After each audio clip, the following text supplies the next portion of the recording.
Ang kinaganda ng Y-fold, pwede mo siyang itayo na pa-horizontal and then pwede rin na pa-vertical. Alright, so in this video, pag-usapan naman natin yung 3 ways to fold itong ating nabiling Y-fold magnetic case for our Redmi Pad 2. So, maganda sa case na to, magnetic na siya, no? So, yan, nag-auto wake and sleep siya. And then, meron din siyang slot for pen. So, meron siyang pen holder. So, kung may ginagamit ka na pen, pwede mong ilagay na lang dyan para hindi siya mawawala or misplace.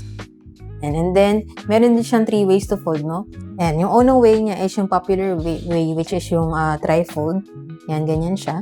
And then, meron din siyang tinatawag na Y-fold. Yan, so, ganito yung Y-fold. Yan, ito yung medyo kakaiba sa kanya, no? Kasi, kinaganda ng Y-fold, pwede mo siyang itayo na pa-horizontal and then pwede rin na pa-vertical. Yan, kasi pag tri-fold, hindi siya pwedeng maitayo na vertical. So, yun yung advantage niya.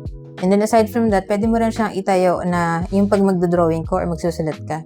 So, yung hindi siya masyadong nakatayo, medyo nakaslant siya. Ayan, para mas comfy magsulat or magdrawing, di ba? Pag nakaslant, kaysa yung nakatayo. Kasi pag nakatayo, parang nakahangawit.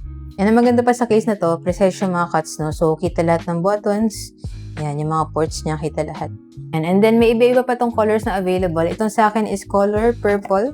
Yan, kung gusto niyo na ibang color, meron din black, green, and pink yata. And then, available din siya for other Xiaomi pads, Redmi pads, and Poco pad.